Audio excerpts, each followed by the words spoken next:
মুসলমান, আপনি যেহেতু পেশা একটা মিস্ত্রি, হিন্দুদের বাড়ি বানাতে পারেন, তবে আপনি মুসলিম হয়ে কোন মন্দির বানাবেন না, কোন মূর্তি বানাবেন না, এটা আপনার জন্য বৈধ হবে না। তাদের পূজার স্থান তারা বানাবে না কি করবে সেটা তাদের ব্যক্তিগত ব্যাপার।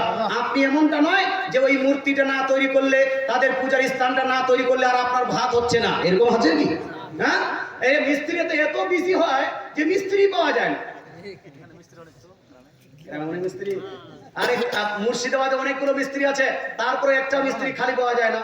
তো যদিও গ্রামে অনেকগুলো মিস্ত্রি, তারপর খালি পাওয়া যাবে না। তো আপনি তার বাড়ি বানাতে পারবেন, তার ঘর বানাতে পারবেন, তাদের জন্য আরো অন্যান্য জিনিস বানাতে পারবেন, দোকানপাট ছবি বানাতে পারবেন। তবে আপনি এইরকম মূর্তি যেখানে ওদের ইবাদত হয়, এইরকম মূর্তি থেকে আপনার উপাসনালয় থেকে একটু বিরত থাকবেন। আশা করি উত্তরটা পেয়ে গেছেন।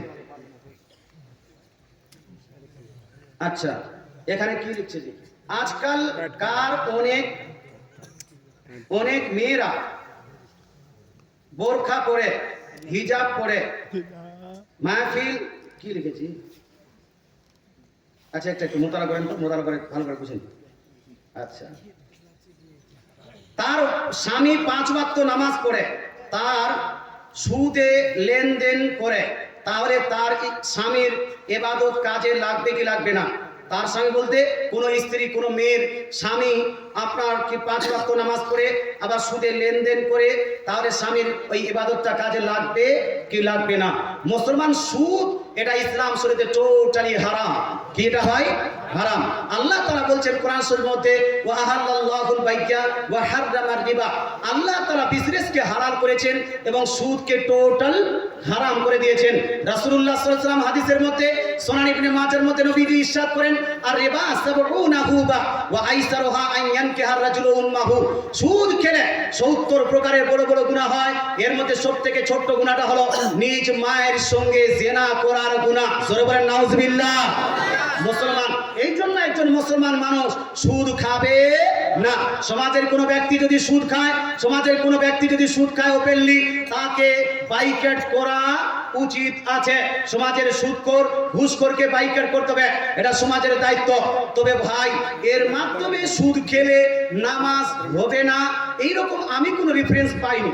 হ্যাঁ, সুদ খেলে নামাজ হবে না এইরকম কোন আমি রেফারেন্স পাইনি। নামাজের বিষয়টা আলাদা আর সুদের বিষয়টা আলাদা। নামাজ পড়বে, সেটা যদি সঠিক পদ্ধতিতে পড়ে আল্লাহর দরবারে হয়তো কবুল হয়ে যাবে।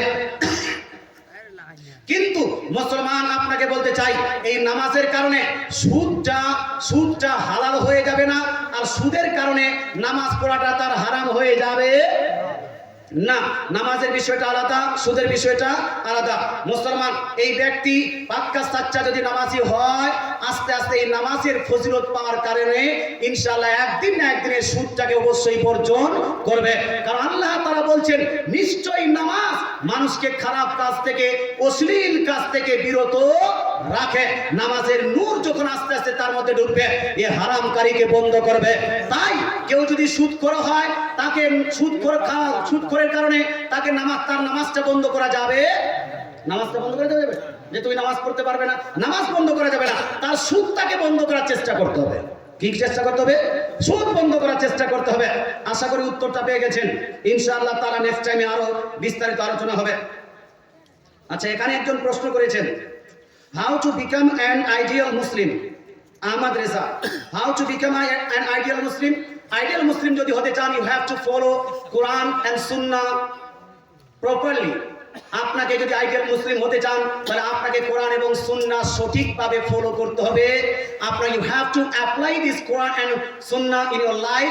আপনাকে কোরআন এবং হাদিসকে নিজের জীবনে বাস্তবায়ন করতে হবে। জোরে বলে সুবহানাল্লাহ।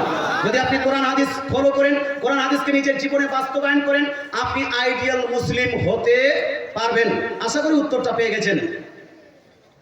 হুজুর, আমি জানতে চাই মহিলারা কি লিখেছি জি